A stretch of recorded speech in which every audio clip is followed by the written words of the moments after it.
big sky.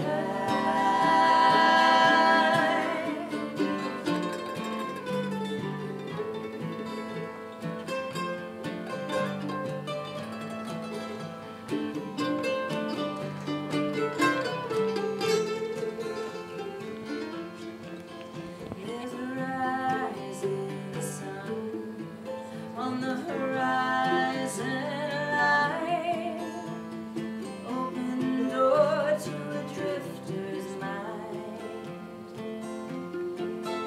and I know there's more, 'cause I can feel the love shining down when I'm looking up.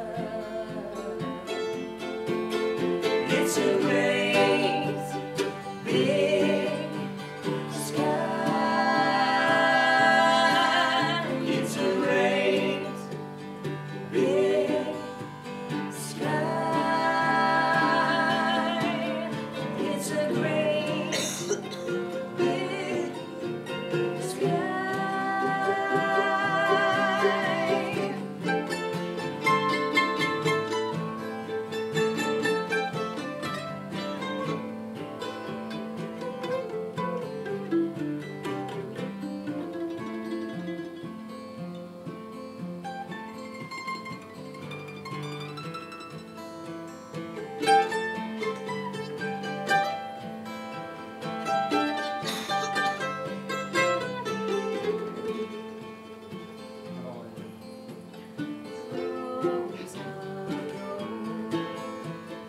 Fields of rain, this painted canvas has no frame.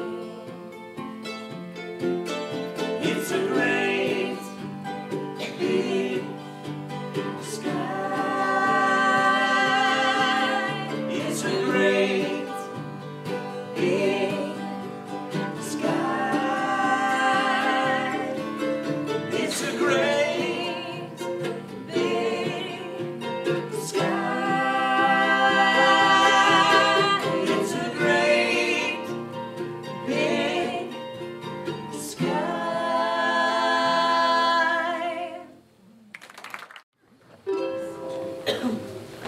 Brothers in arms, brothers apart. Where does it end and why does it start? We all get to choose if we're gonna do harm. Hold on now, my brother-in-law.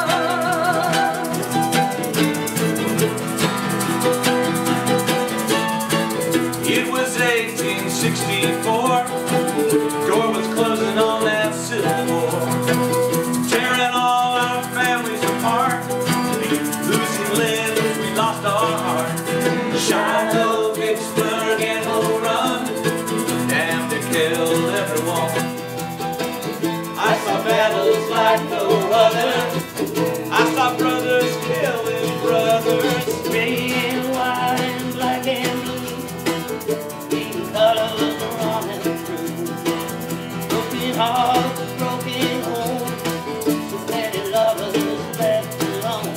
You get stone bones and babies cry. I can see those horrible eyes, those soldiers in the night. Freedom price is much too high. Brothers in arms, brothers in war, don't even know what we're fighting for. Lost in the fog, can't see the shore. The truth doesn't shine here anymore. Brothers together, brothers apart. Where does it end and why did it start? We all get to choose if we're gonna do harm. Hold on now, my brother-in-law.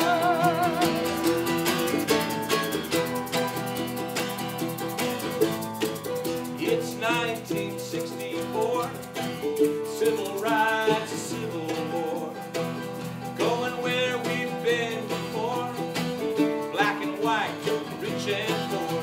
Selma, D.C., Dr. King, I was anybody listening?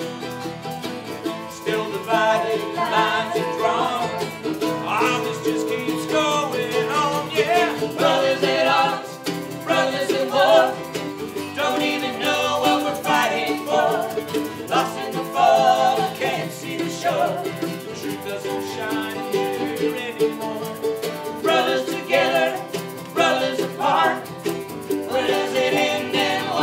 start. We all get to choose if we're gonna do harm. Hold on now, my brother-in-law.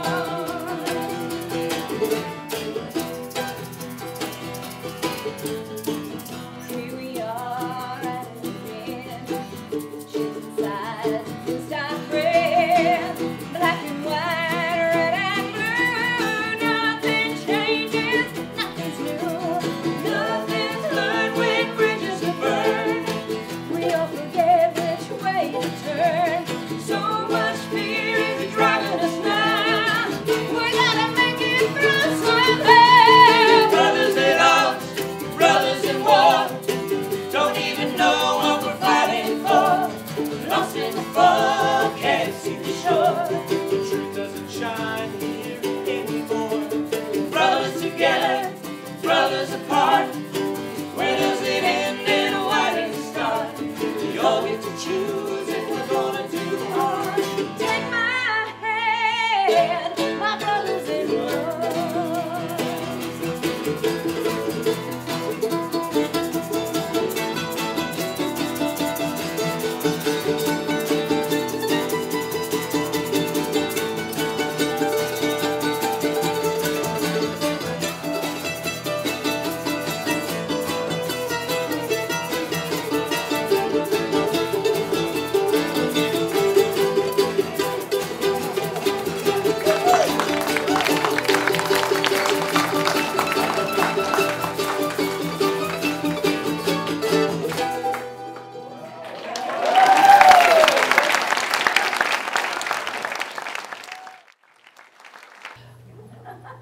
Yes We Can Peace Builders. That's the group. I'm the director of Yes We Can Peace Builders. I started that about a year ago in response to some kind of stuff I was seeing on a couple of social media sites, local social media sites, and I started writing articles in the Morro Bay Life every month on the topic of peace and nonviolence. And I hope that some of it got some of the message across. I just want to tell you a little bit about what we're doing. Some of it's in that blue pamphlet, but we put on a couple of peace events this year, not as big as some of the ones in the nation, but we did the best we could.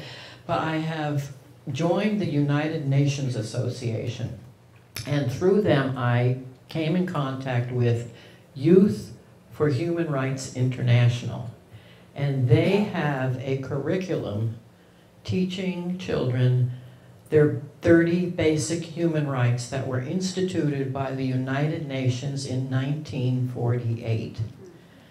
Now, along with my Rotary Club of Morro Bay Sunset, and hopefully a whole bunch of other Rotaries, we are going to be disseminating this around in the school district here. I have it in, I have it in at least one school in Cayucas for sure, and it's going to go into the Montessori schools, and we've got it out in Bakersfield.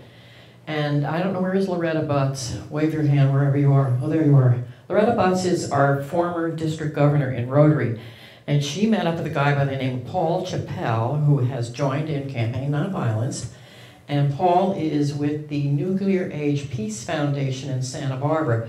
Paul is a West Point graduate and a veteran, and he decided war wasn't having it and he's going to turn to peace. So he got together with a university person in Oregon, and they have written a course teaching peace. He said, we teach war to our kids in school. We need to teach peace.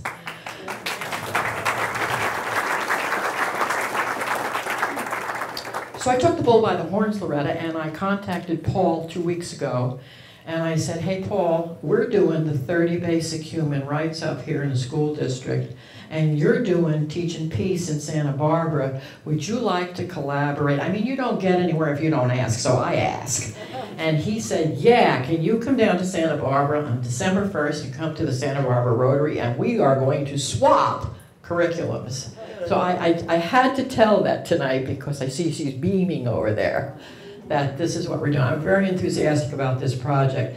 To me, this is peace building. This is nonviolence in action.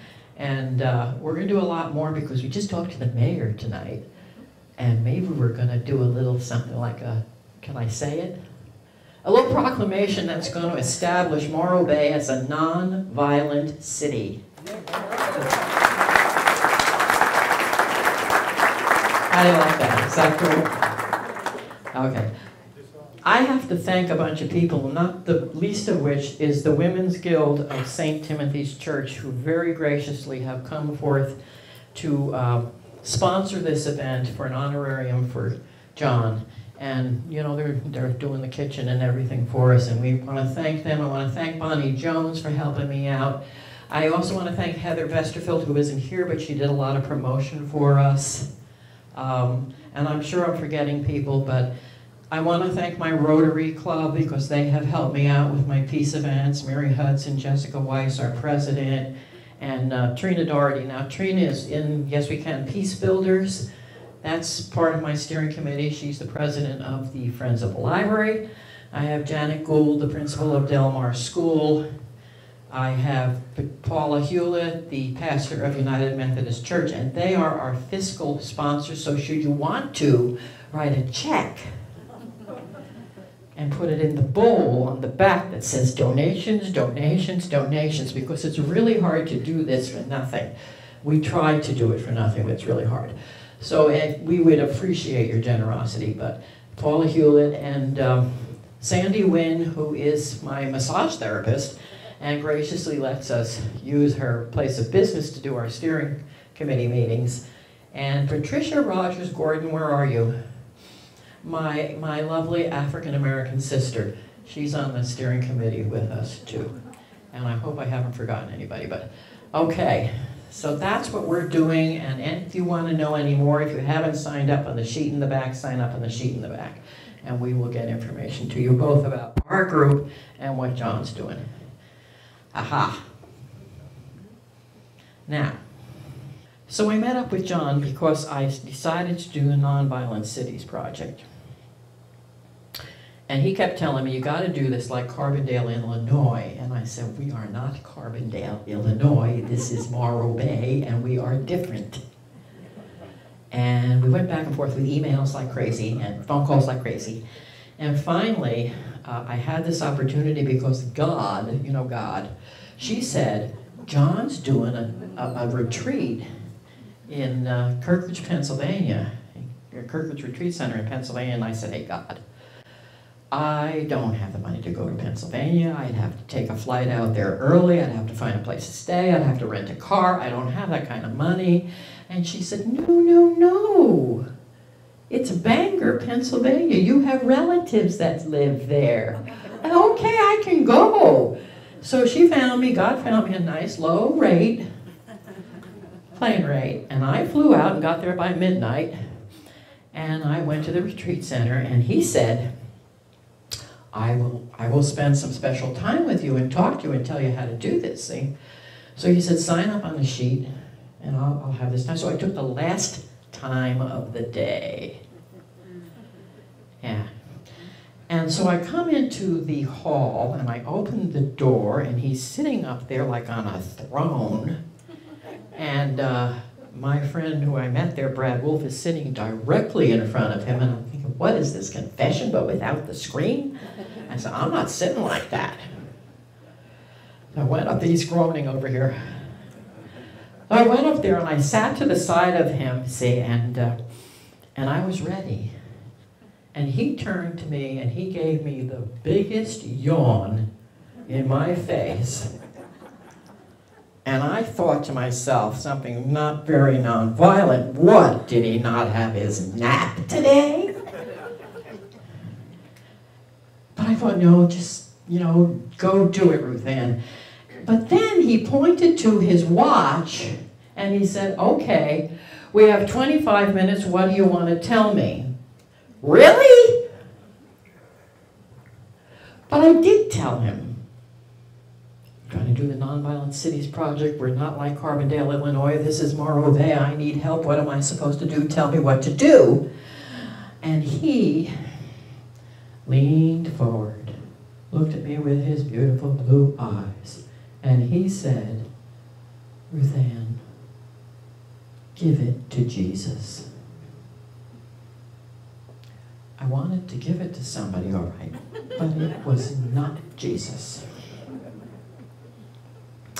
So I go home, and Trina picks me up at the plane, and we're going across the parking lot, and she says, well, what did he say? What did he say? What did he say?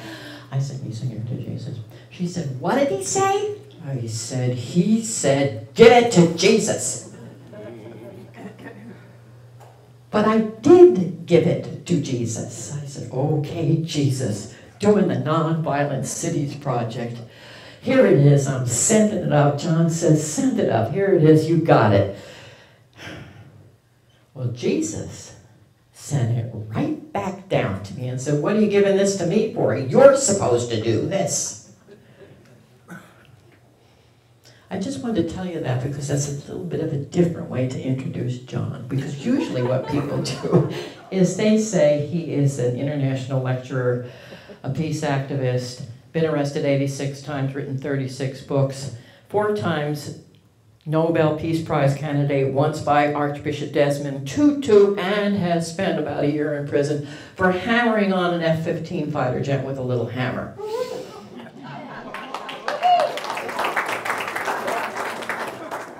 But I don't want to introduce him that way.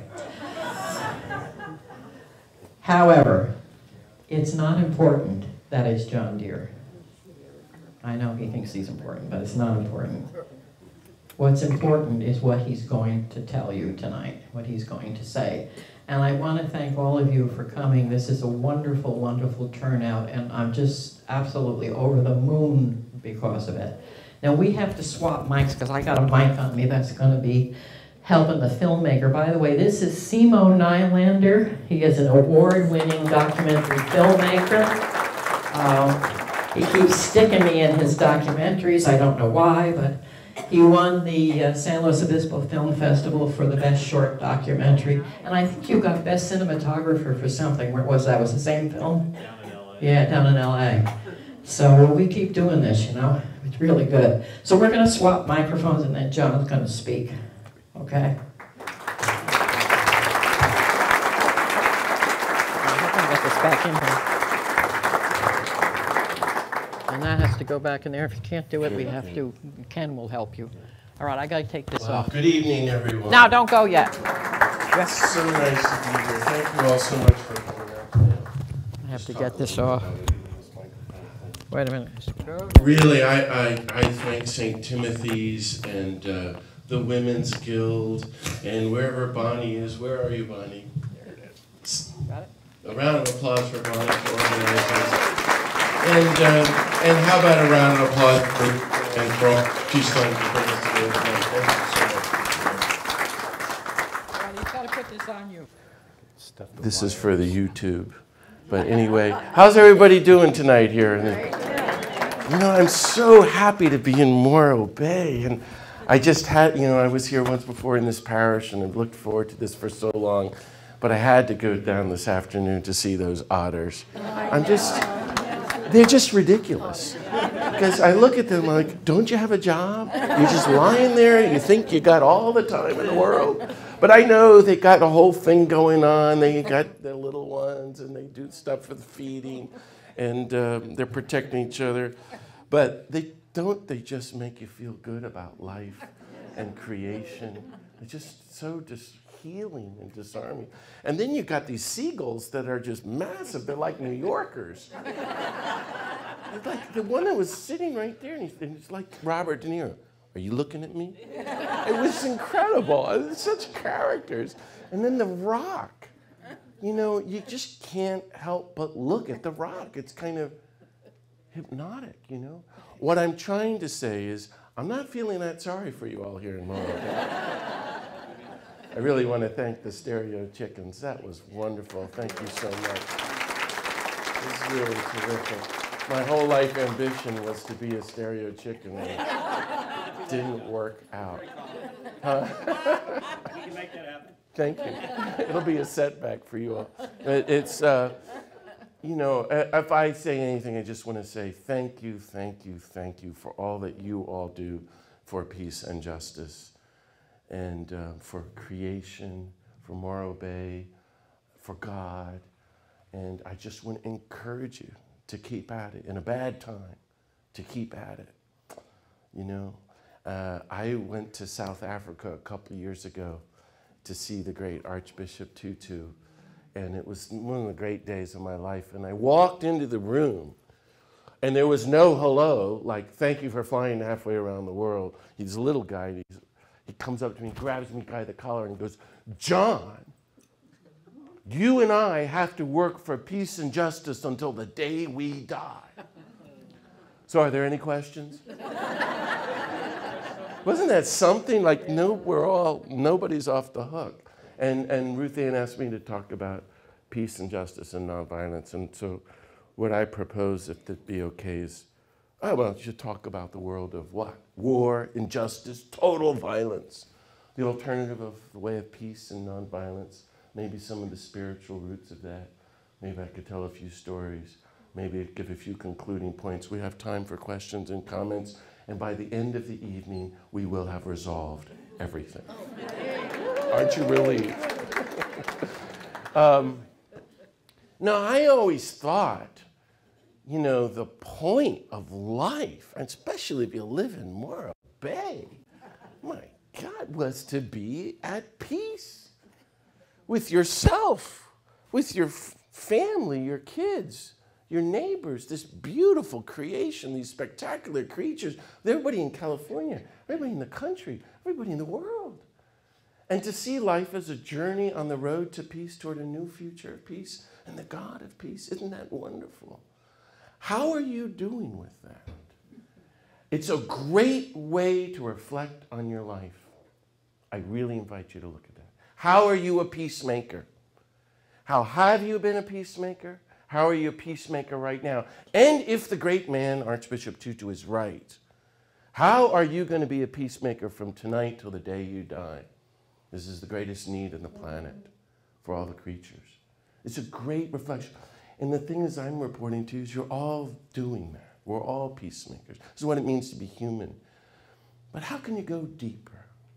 And that's why I use this clumsy word from Gandhi and Dr. King, nonviolence.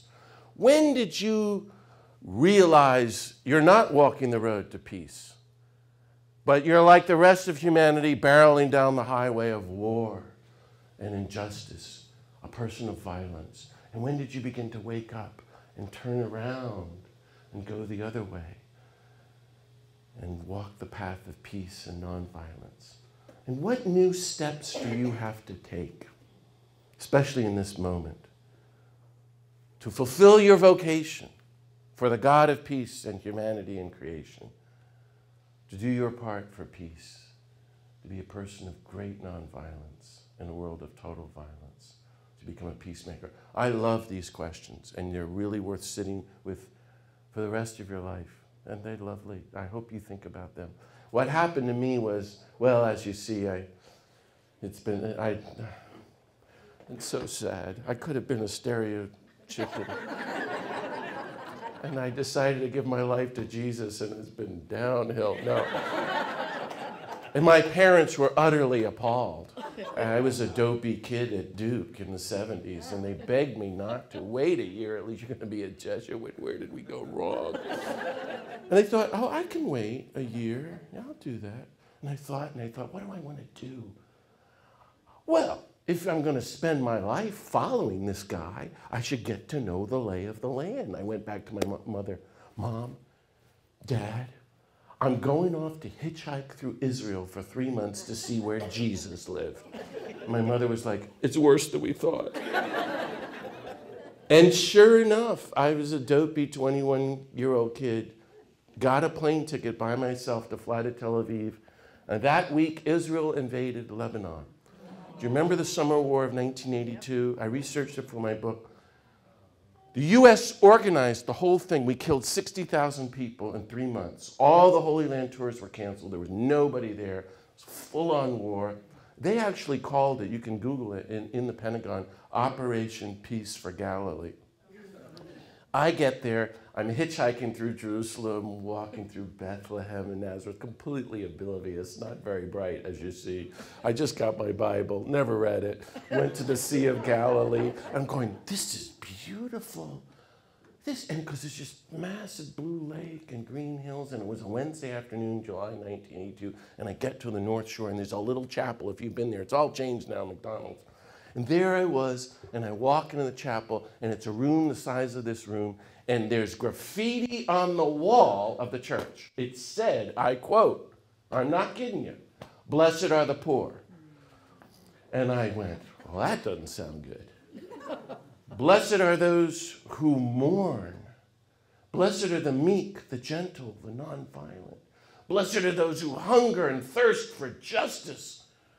Wow. Blessed are the merciful. Blessed are the pure in heart. Blessed are the peacemakers. Blessed are those persecuted for working for justice. On the altar it says, love your enemies.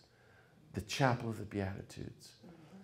And a light went on, and I said out loud in the church, oh my God, I think he's serious. Now, I don't know about all you holy Morro Bay peacemakers, but this has never occurred to me before. My plan was to be a pious Jesuit, which, as you see, didn't work out. That may even be an oxymoron, but let's not talk about that.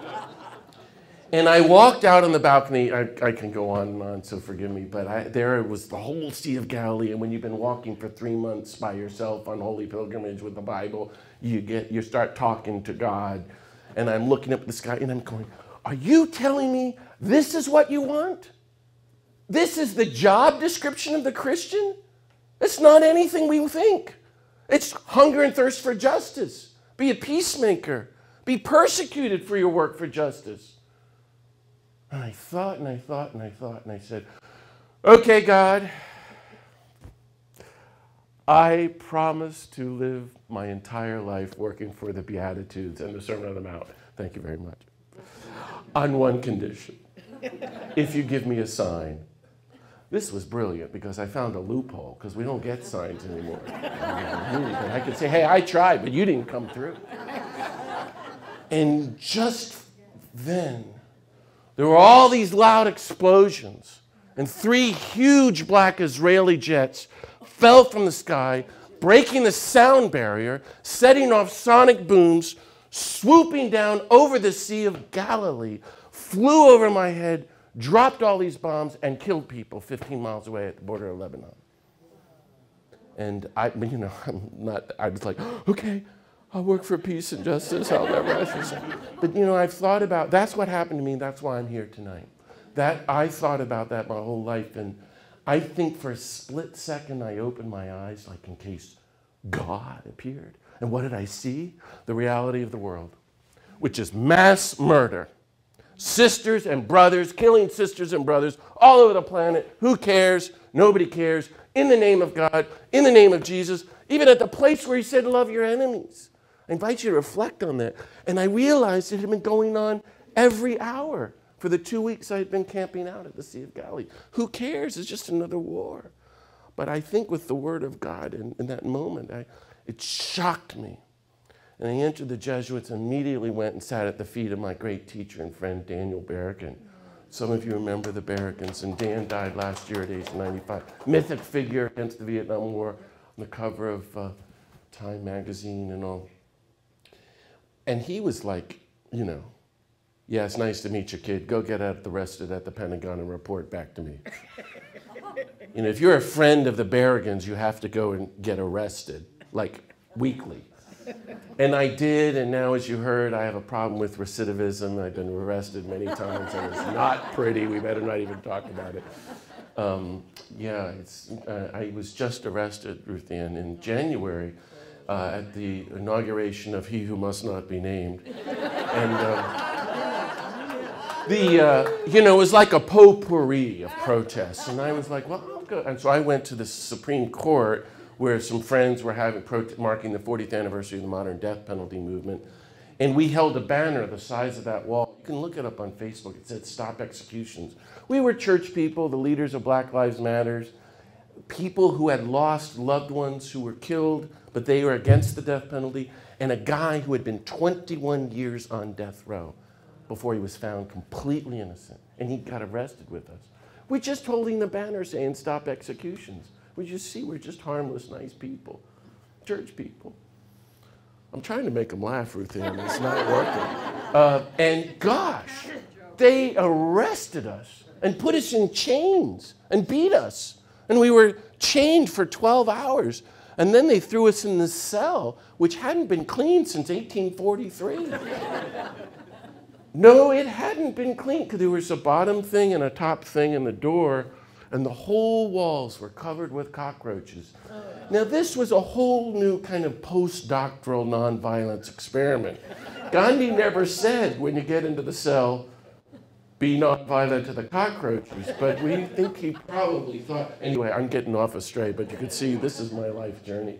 I just finished 8 months probation scrubbing the floor and the kitchen and the oven of the local soup kitchen and shelter where I live in New Mexico. You know, I went and lived in El Salvador in 1985. I'll be here at church this weekend. I'm going to talk about my experience with the Jesuits who were killed and working in a refugee camp as we were being bombed. And then, you know, that led me in 1993 to walk onto the Seymour Johnson Air Force Base, cutting edge of the U.S. whole war machine, where we have the F-15, which carries nuclear weapons. Okay, it was 4 in the morning, and there was a sign that said, trespassers will be shot on sight. And Philip Berg and I walked we walked miles, right? There were 10,000 soldiers the size of San Francisco airport, like 3 San Francisco. We walked right through them all. What do you do for peace? And there was this big fighter bomber, nuclear weapons. Well, I took out a little hammer and went up to the side and I hammered once on it. As I said to the judge later, Your Honor, I'm just doing what it says in the Bible. Isaiah said someday they're going to come along and beat their swords into plowshares, study war no more. I said, Your Honor, I'm just doing what Jesus said in the Sermon on the Mount. That famous quote, love your enemies, don't nuke them. That's the actual translation from the Koine Greek. Ruth Ann, they're not like, the judge didn't like it either, you all. For that act, I faced 20 years in prison. I can never vote again. I can't travel to a lot of countries. I'm highly monitored by the government. Thank you very much. What I'm trying to say is I'm really happy to be here tonight. It was incredible. We were, Phil and I, in a cell this big. We never left the cell for 9 months. Our lawyer was Ramsey Clark, the former Attorney General. It took him 6 weeks to get us a Bible. But you know, it was horrible. You know, as a kid, you see how I am. I used to memorize Martin Luther King's speeches with some Jesuit friends, and Dr. King saying, you enter that dungeon of darkness and despair and transform it into a haven of hope and harmony. I'm going, I don't think so, Martin. I'm sorry, man, but this is not working out for me. It was rough. But what do? We were given a piece of, remember this plastic stuff called Wonder Bread? We got one of those for breakfast. And on Mondays, remember in the old days on the planes, you got a little plastic cup of grape juice? We found that if you put it in the top of the toilet, it ferments quite nicely over time. So we read a chapter of the gospel, broke the bread, and passed the cup, and God was right there. I'm just saying. I don't know what the lesson is there. It's something like, you know, I don't know, Ruth Ann or all of you, you know, you work for peace and justice. There's an inverse proportionality. The more I try to do because I'm in charge, we're going to end these wars and change this country, and I'm going to do it, the less happens. The more you let go, and you take a risk, and you let go of your life, and you take another step on the road to peace, now we're getting somewhere. The more can happen. More happened when I was locked in that cell than everything I've done for peace and justice my whole life. Afterwards, I was the director of Fellowship of Reconciliation, largest interfaith peace group in the country, in the world, really, and invited all the living Nobel Peace Prize winners on an all-expense-paid trip to Iraq. That was exciting. We were going to meet Saddam, and one of them called me on the phone, I won't say who, and said, when we meet Saddam, I'm going to kill them with my own bare hands. I'm going, you won the Nobel Peace Prize. This is really looking good. And in fact, we did go, and we were the highest level delegation to go there, met 10,000 people. Most of them have been killed since then. And I had just stepped down when September 11th happened, and by chance went down to volunteer, met the head of the Red Cross. She didn't know who I was. She asked me to coordinate all the chaplains. We had 600 chaplains ministering to 50,000 direct relatives. But as you do, while I'm doing that, I was organizing the anti-war marches in Times Square, as one does. The New York Times wrote about me going, this is way too much. The Jesuits had so many complaints from rich people that I was kicked out. They said, you can go wherever you want, but you've got 3 months, and if you don't get out of here quick, we're sending you to teach freshman religion in Philadelphia. That sounded really rough. I think nuclear disarmament, well, I won't even go there. But anyway, so I moved to New Mexico, where I am now. It's the poorest state in the country. It's so beautiful, but #1 in military spending, #1 in everything: drunk driving, suicide, domestic violence, child hunger. In the center of the state, there's this mountain, incredibly beautiful, where 20,000 people, all Catholic and Christian, they all go to church, build nuclear bombs, every nuclear bomb ever made, called Los Alamos, in our country. And businesses are booming. Obama spent $4 billion to rebuild it. Did you know this? And George Bush couldn't even have conceived of that. And so we have had peace vigils there. What do you do? I want to ask you, what do you do for peace and justice in such a time? We formed a study group, and we looked in the Bible. I know it's a little over the top, but there was this guy, Jonah, who went through the town of Nineveh and told everybody to stop killing and repent of this war. And gosh, they all did, even the cattle. That was pretty cool. So I thought, that's a good idea. So we formed the Sackcloth and Ashes Subcommittee. And we spent a year making 500 sackcloth, small, medium, and large. Now, I don't know how they did it in Nineveh, but so on the 65th anniversary of Hiroshima, 300 of us walked through the town of Los Alamos, poured ashes all over the ground, put on sackcloth, sat down in strict silence, like Buddhist meditation, for 30 minutes to repent of the mortal sin of war and nuclear weapons and beg the God of peace for the gift of nuclear disarmament and the disarmament of our own hearts. And afterwards, we gathered back at the park where the actual Hiroshima bomb was built, and every single person was crying. Because everyone was so touched. It was as if God couldn't resist. And we've been doing that ever since. We're planning a large gathering for the 75th anniversary, August 2020. You're all cordially invited. Anyway, obviously, these kind of things haven't gone over very well. But this is what you have to do. I don't know. I'm just sharing some of my journey with you. Now I'm working with Campaign Nonviolence. My thought in a nutshell is that we live in a culture of total violence. I mean, we can talk about our racist, sexist, narcissistic sociopath, a leader who is insane and will destroy us. But he's the normal, natural consequence of a global culture of total violence that's heading toward global destruction. I might as well just come right out of this. We all know this. This is normal in an insane world where we have permanent warfare now, at least 35 full-on wars, but the numbers are far greater than that. Now I don't even know what any of this means. The UN says over 800 million people are starving to death tonight. 3.5 billion people living under like $1.50 in extreme poverty without adequate, food, water, healthcare, housing, jobs, education. No, just dignity. No, we have 16,000 nuclear weapons good to go right now on the planet. 16,000. You can blitz enough. I've done the math. I've read it. Blow up the planet 17 times over. No. In a world of total violence, it's all right there in the Sermon on the Mount. You have no connection to creation. This is my new book coming out, They Will Inherit the Earth, about connection between nonviolence and climate change. So the third beatitude, blessed are the nonviolent, they will be one with the earth. Well, blessed, the violent then have nothing to do with the earth, and we're leading toward catastrophic climate change. It's incredible. Did you see the book that came out Monday from the Dalai Lama, an appeal to the human race to save the planet? His desperate call to say, everybody's got to wake up now.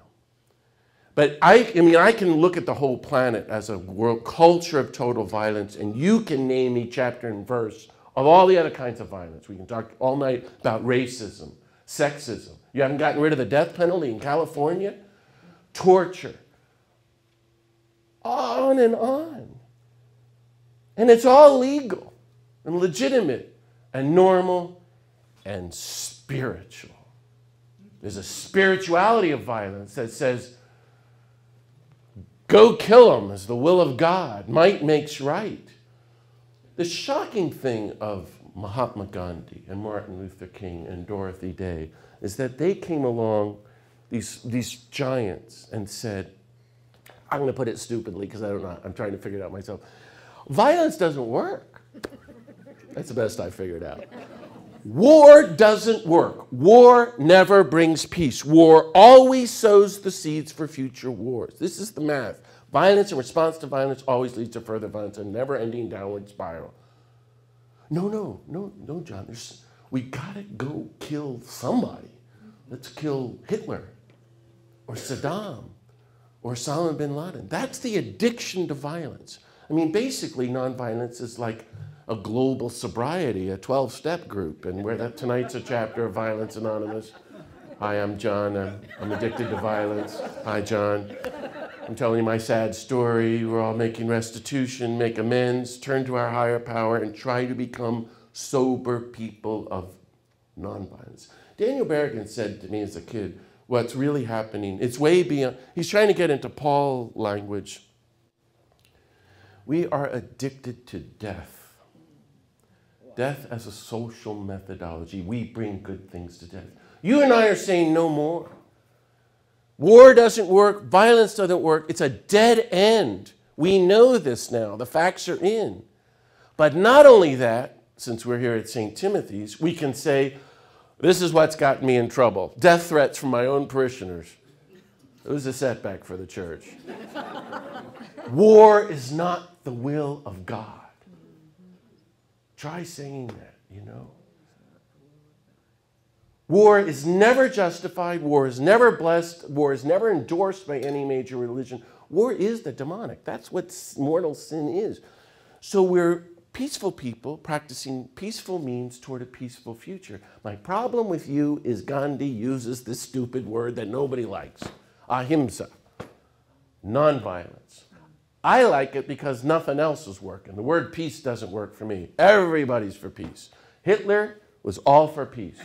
George W. Bush was all for peace. Barack Obama won the Nobel Peace Prize and gave the greatest speech ever on war. He's the one who rebuilt Los Alamos. He's the one who came up with extrajudicial assassination in ways that never have been done before. You know, we could go on and on. Everybody's for peace. In Los Alamos, I once spoke in the high school. The poor kids growing up on a nuclear waste dump.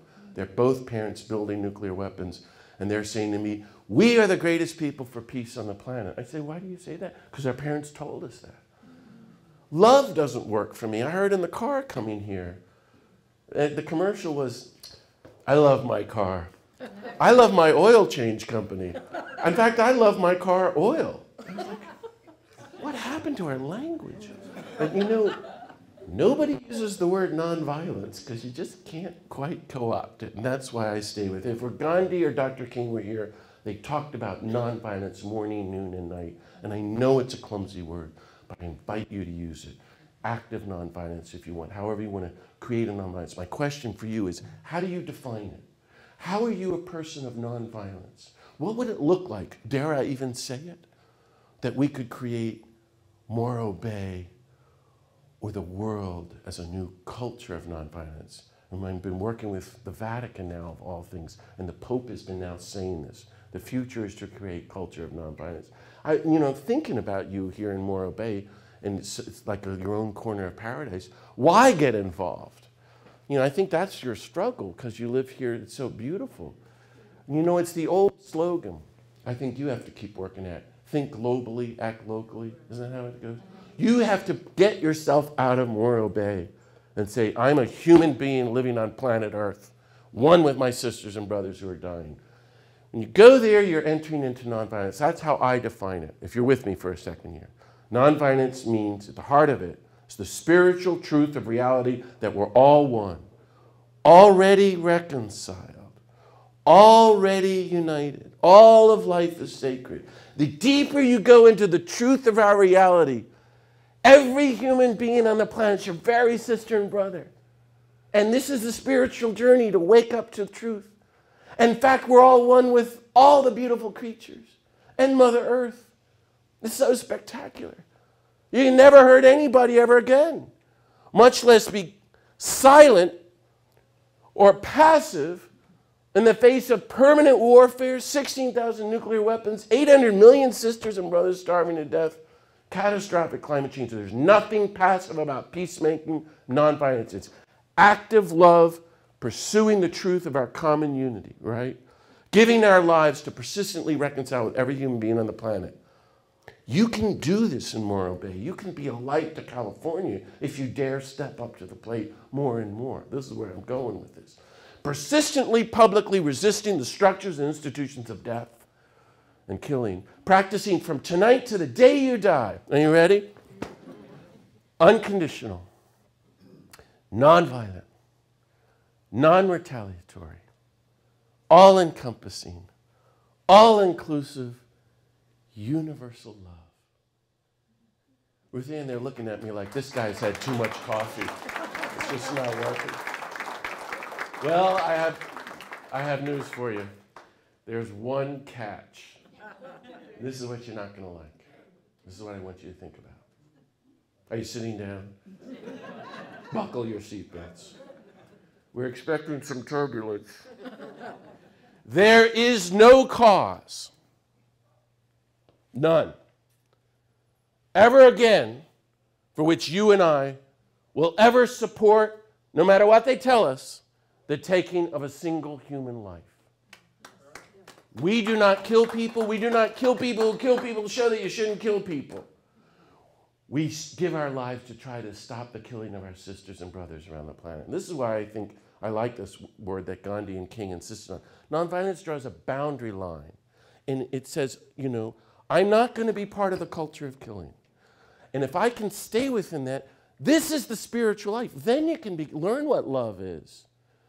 And you can begin to practice compassion and peace and struggle for justice in ways that are helpful, that are not going to sow the seeds for future wars. Nonviolence is not passivity. It's a way of life. It's way more than a tactic and a strategy. It's a methodology of social change that Gandhi insists always works. It's power. I could go on and talking about trying to unpack this thing that Gandhi said. But I wrote this book, The Nonviolent Life, and they have copies for sale in the back. And I came up with this idea, and I spoke about it at Mass a couple of years ago. See what you think about this. This is just my take on it.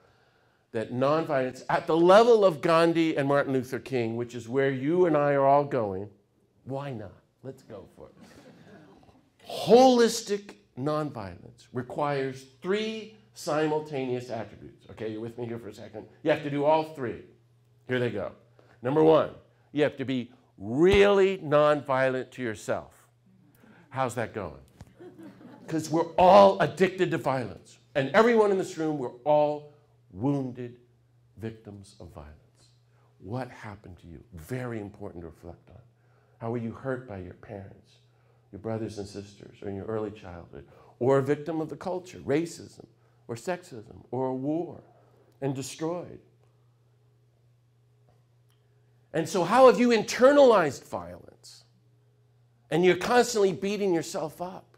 What you and I want to do is what the saints did, non-cooperate with our own inner violence.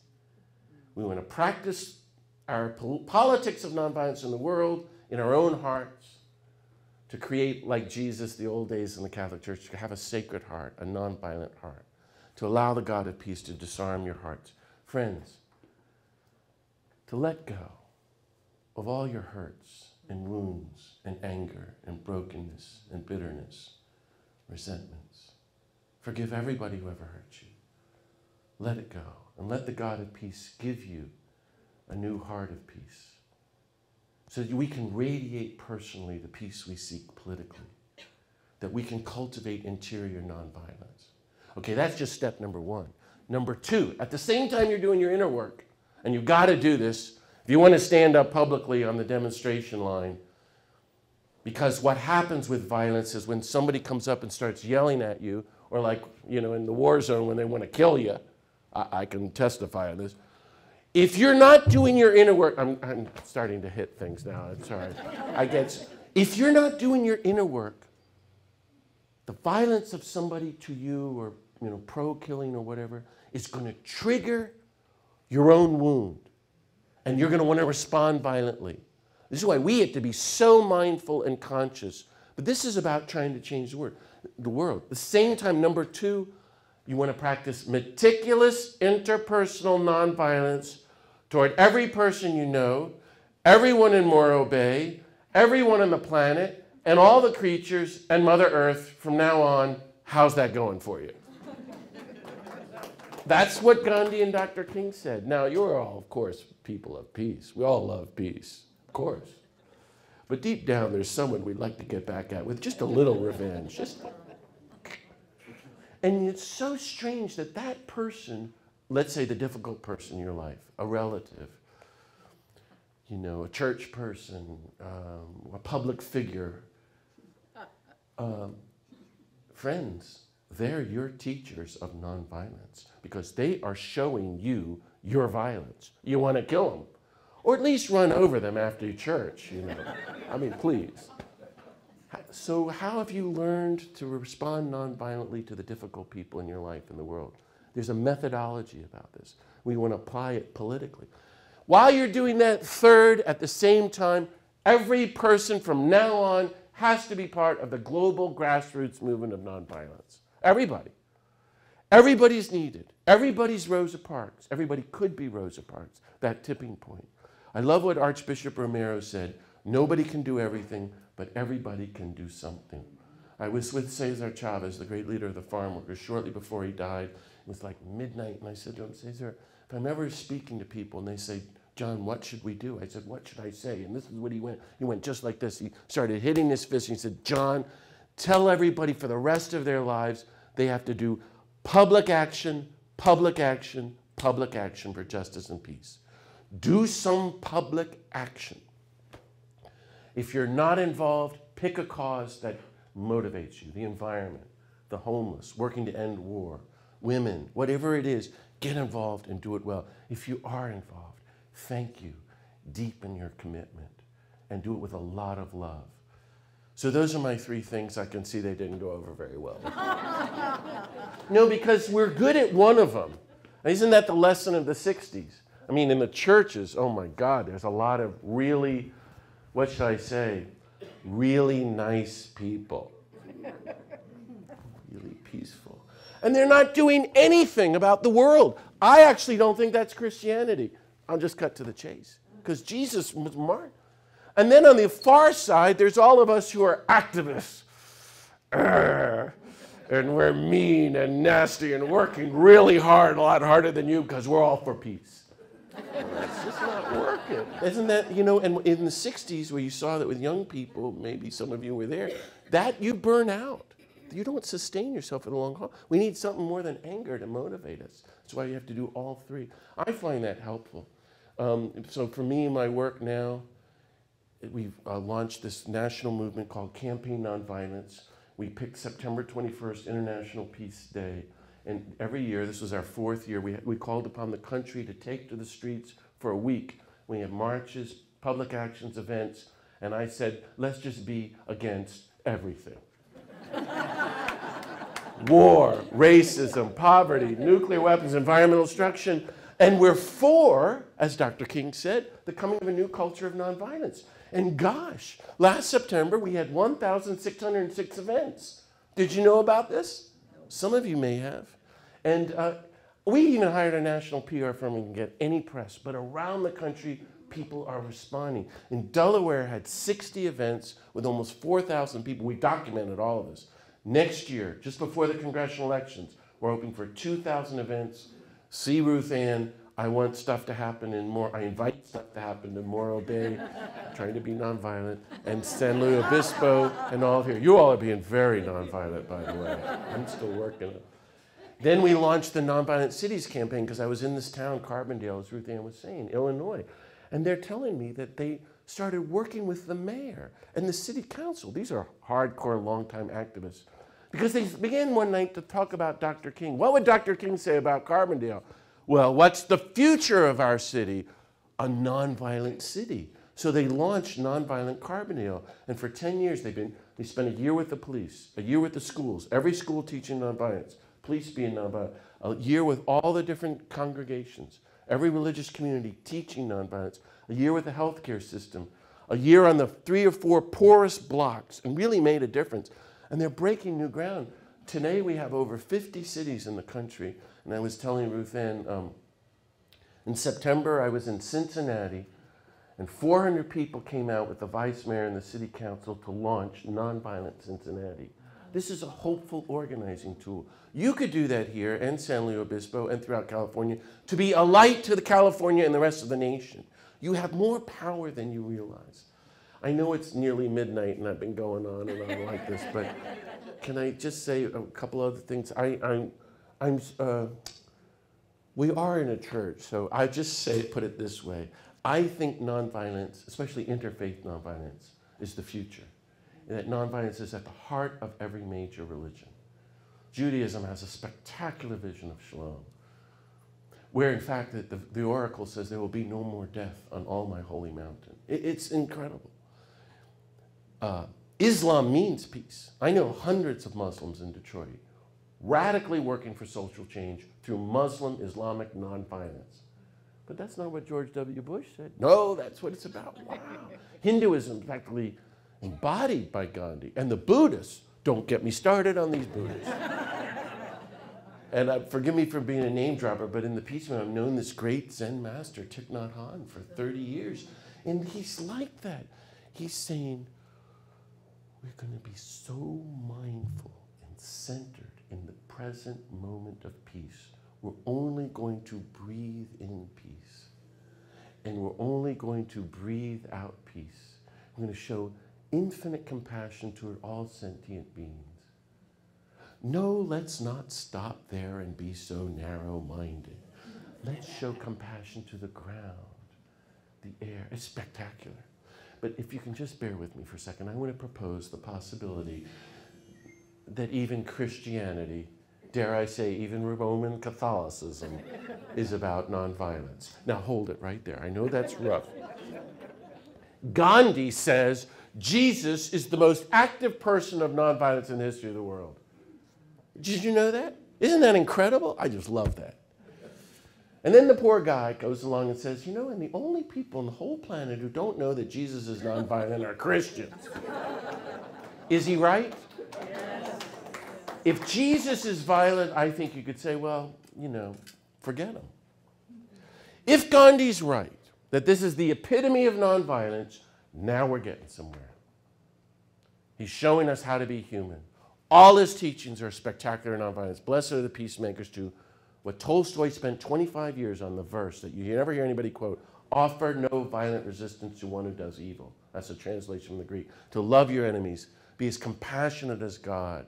You know, spectacular teachings of nonviolence. Then Jesus, he turns and marches to Jerusalem. He thinks he's Gandhi. Thought that was funny. He thinks he's Martin Luther King going to Birmingham. And he walks into the temple where the religious authorities are working with the empire to steal all the money of the poor people in the name of God, in the house of God, and turns over the tables of the money changers in an act of nonviolent, peaceful civil disobedience. He doesn't hit anybody, hurt anybody, kill anybody, or drop any nuclear bombs. I just wanted to clarify that. But this guy is not passive.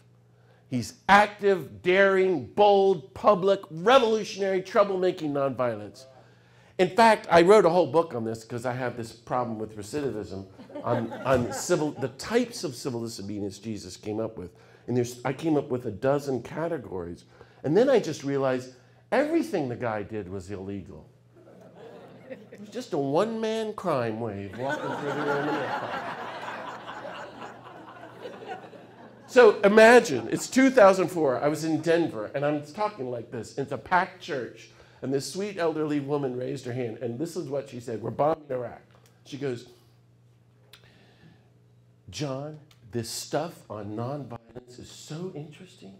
It's really intriguing. I'm moved. And she said, me, personally, me, big fan of peace. Big fan. But John, sometimes you just got to kill somebody. In the West, we just talk like that. I thought it was very helpful. Because she said what we all think. The church was right in 315 when the emperor theoretically claimed he had now been converted to Christianity. And what did he do? He threw out the Sermon on the Mount, turned to the pagan Cicero, began to formulate the just war theory. And Augustine writes in The City of God, sometimes the best way to love your enemies is to kill them. They want to be killed. And then by the Middle Ages, you had crusades led by the cardinals where they killed millions of those horrible people for Jesus. And the men burned the women at the stake. And the white people had slaves for Jesus. And today the priest blesses the nuclear bombs at Los Alamos. If that's what you think, the church was right to throw out the Sermon on the Mount for 1,700 years. Go to what happens next in the story. There he is in the upper room. Takes the bread, my body broken for you. The cup, my blood shed for you. If he were a good American, what should he have said? Go break their bodies for me. Go shed their blood for me. No, friends. My body broken for you, my blood shed for you. This is the methodology of nonviolence. They're in the Garden of Gethsemane. Here come the horrible Roman soldiers to arrest the Holy One. What does St. Peter do? He's going, oh my God, they're going to arrest him and kill him. And Peter's thinking, if there was ever a just war in all of human history, if violence is ever divinely sanctioned, if there was ever a moment to kill where it was right to kill, this is it, to protect the Holy One, and he's right. Kill to protect our guy. And he takes up the sword to kill to protect our guy. And just as he goes to kill, the commandment comes down. Put down the sword. Dear friends, those are the last words of Jesus to the church. Think about it. It's the last thing they heard him say before he died.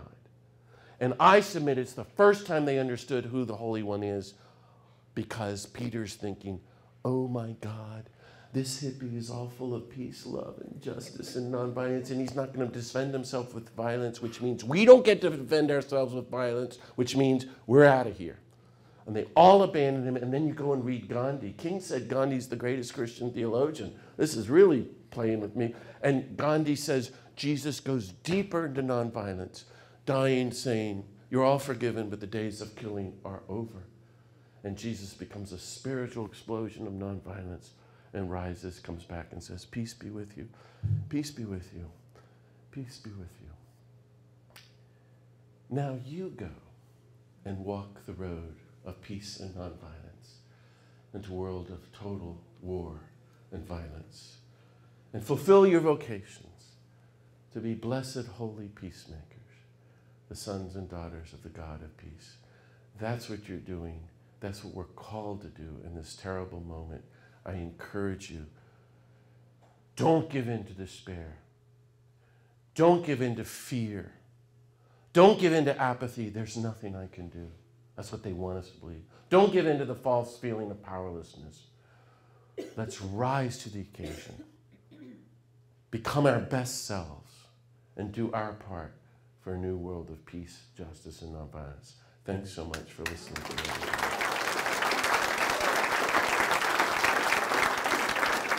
Thank you. Shall we have a little questions and comments? And so if you want to have a seat or you need to stretch, whatever makes you more nonviolent. Start us off. Give us your name and speak real loudly. I have to ask you, it's all very well, but what do you do in a practical way? In a practical way. Yes, in a practical way, because it's got to come down to action. So the question is, what can we do in a practical way? That is the question. And that's kind of what I was saying to you, Ruth Ann. It's the spiritual question. No, I've got Well, I'm just going to answer it as best I can. For me, the answer is you put the question to God, what do you want me to do in such a place? Because this is so far beyond us. We have to, I don't know if it's this microphone here, but become instruments of the God of peace. Just, somebody want to look at this microphone, or I don't know, turn it off for a second? Would that be better? So, couple of things. In a practical way, this is what I've learned from all the great peacemakers that I've known and the saints and all. Number one, it's a spiritual practice. You take time every day with the God of peace so that you can become disarmed to be a mystical threat and danger to the culture of war. Your very presence becomes like the Berrigan's, a threat to the culture of war. You don't even have to say anything. You walk in a room and people are getting disarmed. That's a spiritual journey, and God will guide you. Number two, you have to have a community. And if you don't have a peace and justice group in Morro Bay, form one. Ruth Ann is telling us we've got one. Yes, we can, Peace Builders. Get with a group of people and put the question, what do I do? What can we do? And together as a group, more gets done. That's the teaching from Gandhi to all the great peacemakers in the world. And as we've learned from Latin America and Africa under those terrible decades of oppression, they formed hundreds of thousands of base communities. And they've borne great fruit. We need to do that in the United States. You need to have a community. Third, you've got to do some kind of public action.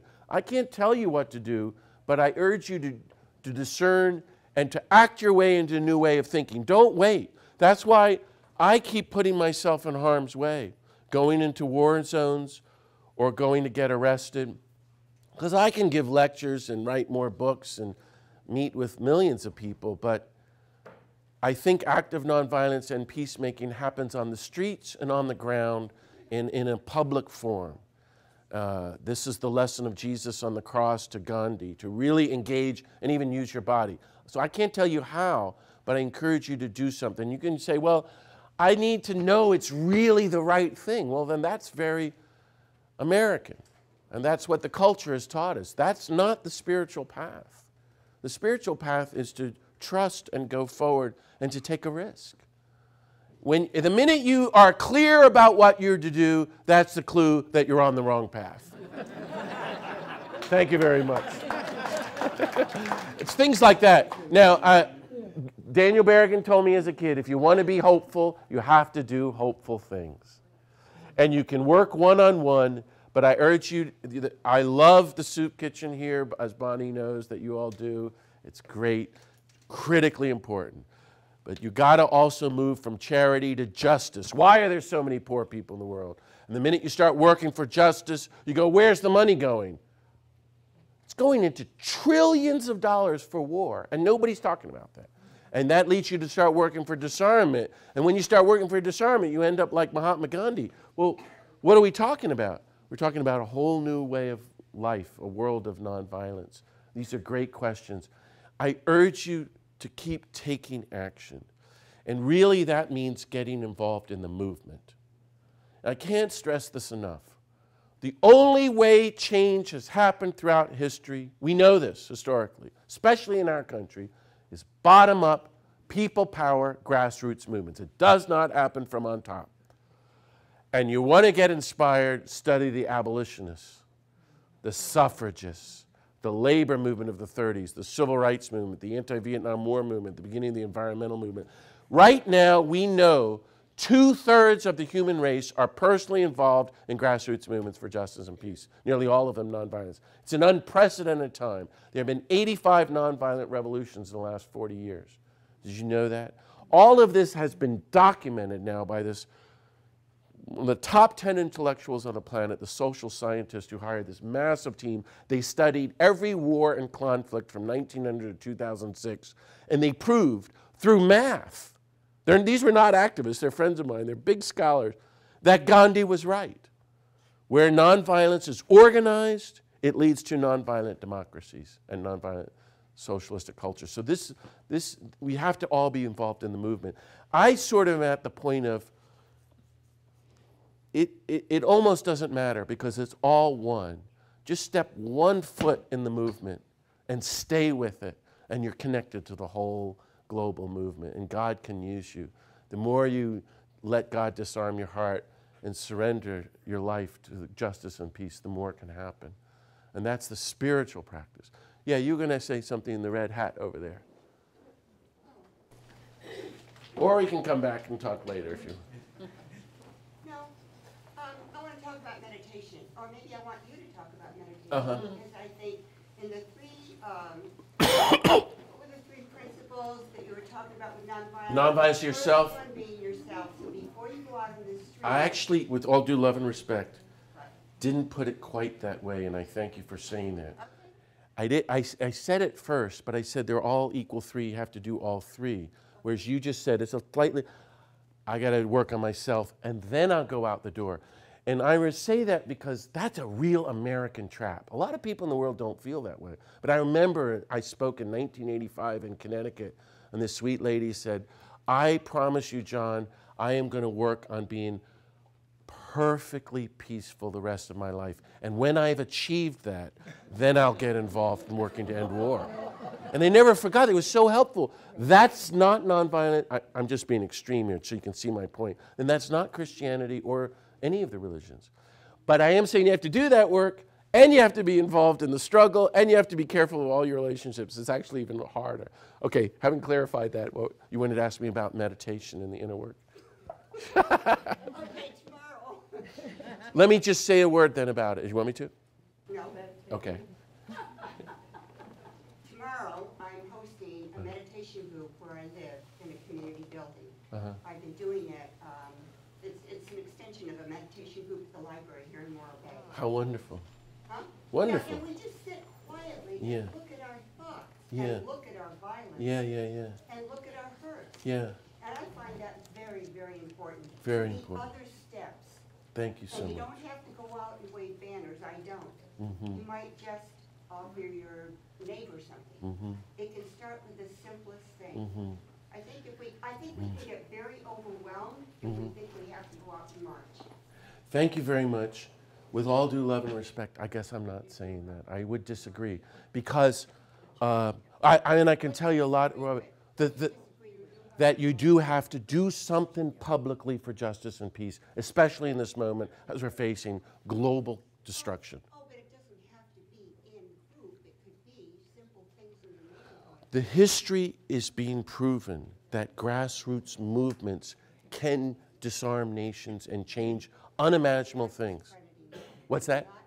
Yeah. So that's why I just emphasize. I think you have to do the meditation, and you have to be part of a movement, and you have to be working at relationships. That's really the teaching as best I can get. But one I keep hammering away on this, you'll forgive me, is that I actually do a lot of work with Buddhists. I've been invited to speak to lots of Buddhists. I remember the first time I spoke to this big crowd of Buddhists, and they'd been meditating for 2 hours, and everyone in the room rejected nonviolence and was willing to kill. And I've actually had this conversation with Thich Nhat Hanh, and I learned a lot. You can really be good at meditating, and you have not. What's the connection with nonviolence? Because when push comes to shove, or when the madness takes over, if he drops a nuclear bomb, I mean, we're going to go for war. When we have to really, it's really deeper than that. And this is part of the history of violence. And I'm saying, as what Gandhi and King said, we really have to make the connections in every which way, teach each other nonviolence in every aspect of our lives, really be doing the inner contemplative work. This is a spiritual practice, but also help build the movement. And you are in Central California. You have such an important place. You have a lot of power to help people nationally. I believe that. Hey, thank you all so very much for welcoming me. I'll be in the back of the table with my books. Wish you all the best. God bless you all. Thanks so much.